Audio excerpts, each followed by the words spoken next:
Islamic আমাদের সমমনা দলগুলিকে নিয়ে ঐক্য করার চেষ্টা আমরা করতেছি, অভ্যত আছে।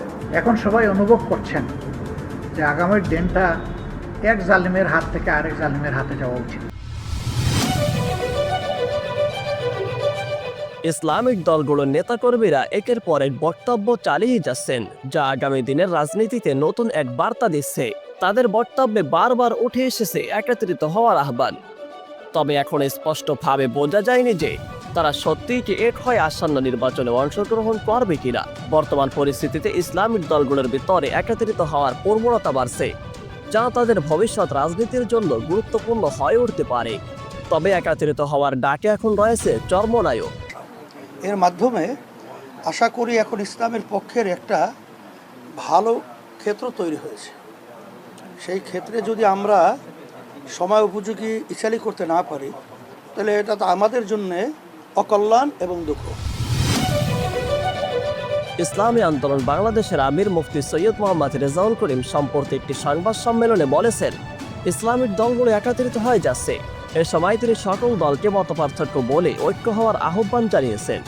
যে বাংলাদেশের ভিতরে যে ইসলামের দলগুলো রয়েছে, সমমনা দল, আমরা সবাই আলহামদুলিল্লাহ নির্বাচনের সময় যেন ইসলামের পক্ষে একটু বাক্স পাঠাতে পারি। তাহার এই বক্তব্যে বোঝা যায় ইসলামিক দলগুলোর ভিতরে ঐক্যের একটি সম্ভাবনা তৈরি হয়েছে। অন্যদিকে এ ব্যাপারে জামাতও কিন্তু কোনো দিক থেকেই কম নয়। জামাতের সম্পর্কে বক্তব্যে উল্লেখ করা হয়েছে যে ভবিষ্যতে ইসলামিক দলগুলোর প্রতীক এক মার্কাই হবে।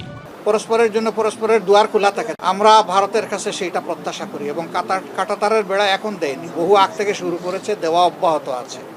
এটি আমাদের নতজানু পররাষ্ট্রনীতির ফসল। আমরা এটা আর দেখতে চাই। একই আদর্শ হওয়া সত্ত্বেও বিভিন্ন বিষয়ে সামান্য মত পার্থক্য থাকতেই পারে। ইভেন একই দলের ভিতরেও মত পার্থক্য থাকে, তাই বলে তো দল টুকরা টুকরা হয়ে যায় না। বাস্তবতার প্রয়োজনে সবাই যেহেতু ফিল করছেন, আমরাও ফিল করি। তবে সময় মতোই ইনশাল্লাহ আপনারা দেখতে পারবেন যে আমরা কোন পথে হাঁটি। এখন সবাই অনুভব করছেন যে আগামীর দিনটা এক জালিমের হাত থেকে আরেক জালিমের হাতে যাওয়া উচিত। জামাতের সম্পর্কে বক্তব্যে উল্লেখ করা হয়েছে যে ভবিষ্যতে ইসলামিক দলগুলোর প্রতীক বা মার্কা এক হতে পারে এবং তারা এর সঙ্গে নির্বাচনে অংশগ্রহণ করতেও পারে। তবে দীর্ঘদিন ধরে ইসলামিক দলগুলোর ভিতরে মতপার্থক্য এবং বিভিন্ন রকমের দ্বন্দ্ব বিদ্যমান ছিল। বিভিন্ন সময় একে অপরের বিরুদ্ধে অবস্থান নিতেও দেখা গিয়েছিল।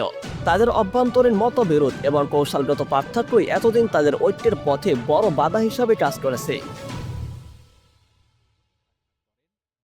কিন্তু বর্তমান পরিস্থিতিতে মনে হচ্ছে সেই পুরনো দ্বন্দ্ব এখন মিটতে শুরু করেছে। তারা এর সঙ্গে কাজ করার প্রতিশ্রুতি দিয়েছে এবার নিজেদের ভিতর যেই দ্বন্দ্ব, সেই দ্বন্দ্ব মিটিয়ে ফেলতে চেষ্টাও করেছে।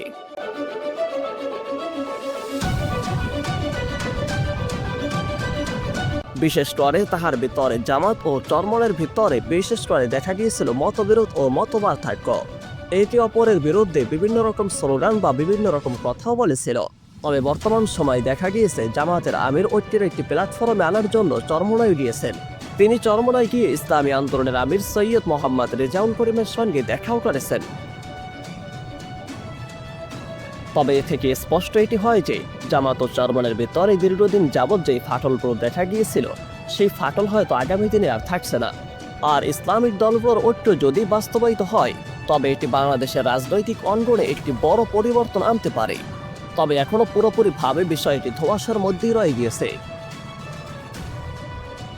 কারণ দলগুলোর অভ্যন্তরীণ মনোভাব এবং কৌশলগত পরিকল্পনা নিয়ে প্রকাশ্যে তেমন কিছু এখন পর্যন্ত জানা যায়নি। তবে সময় এটি ভালোভাবে বলে দেবে সত্যিই কি তারা ঐক্যবদ্ধ হয়ে নির্বাচন করবে কিনা। তবে রাজনৈতিক বিশ্লেষকদের মতে ইসলামিক দলগুলো যদি একত্রিত হয়, তবে তাদের সাংগঠনিক শক্তি আরও বেড়ে যাবে এবং বড় একটি ভোট ব্যাংক তৈরি করতে তারা সক্ষম হবে। তবে এখানে একসাথে কাজ করার ক্ষেত্রে নেতৃত্বের প্রশ্ন, মতাদর্শ পার্থক্য এবং কৌশলগত পরিকল্পনা নিয়ে এখনও তাদের ভিতরে মতভেদ সেই রয়ে গিয়েছে। পরিশেষে বলা যায়, ইসলামিক দলগুলোর ভবিষ্যৎ রাজনৈতিক পরিকল্পনা এবং ঐক্যের বিষয় এখনও স্পষ্টভাবে পরিষ্কার হয়নি। তবে তাদের সাম্প্রতিক কার্যক্রম এবং বক্তব্যের সম্ভাবনায় এটি বার্তা দিচ্ছে যে প্রধান রাজনৈতিক দলটি তারা বিকল্প গ্রহণ করতে পারছে না, মেনে নিতে পারছে না। আমরা বলবো আপনারা রিয়েলিটি মাইনা নেন। জনগণ বিকল্প চাচ্ছে। জনগণ চাঁদাবাজি চায় না, সন্ত্রাস চায় না, নৈরাজ্য চায় না, দুর্নীতি চায় না, কর্তৃত্ববাদী শাসন চায় না। কিন্তু তারা চায় তারা নিজেরা একাই এই সকল কিছু তারা নিয়ন্ত্রণ করবে, একদলীয় পার্লামেন্ট প্রতিষ্ঠা করবে এবং তারা যেভাবে চাবে সেভাবেই সরকার গঠিত হবে। তারা ক্ষমতায় গিয়ে জাতীয় সরকার চায়। বিগত সরকারগুলোর যে শাসন ব্যবস্থা তারা দেখেছে, তারা চরম বিরক্ত হয়েছে। আর তারা পূর্বের অবস্থায় ফিরে যেতে চায় না। আর যার বিরক্ত হয় কারণ হলো তারা জানে ইসলামী শক্তির উত্থান হলে চুরি করা চলবে না, ডাকাতি চলবে না, চাঁদাবাজি চলবে না, সন্ত্রাসবাদ চলবে না, দুর্নীতি করা যাবে না। এইটাই তাদের টেনশনের কারণ। যদি 30 লক্ষ লোক শহীদ হয়ে থাকে 71-এ, ধরে 30 লক্ষ লোকের তালিকা জাতির সামনে প্রকাশ করতে হবে। কারণ আমরা মিথ্যার উপরে আলোচনা করে গুনাহ করতে চাই না, কবিরা গুনাহ করতে চাই না। যাদের নাকি ব্যক্তি দলীয় স্বার্থকে অগ্রাধিকার দেয় দেশের চেয়ে, মানবতার কল্যাণের চেয়ে, আমাদেরকে সিঁড়ি বানিয়ে ওরা ক্ষমতার মসনদে উঠে তারা এই সুন্দর দেশটাকে 5 বার দুর্নীতিতে চ্যাম্পিয়ন, চোরের দিক থেকে ফাঁস বানিয়েছে। ওই স্বার্থন্বেষী মহলদের আর আমরা সিঁড়ি হিসাবে পরগাছা না হই।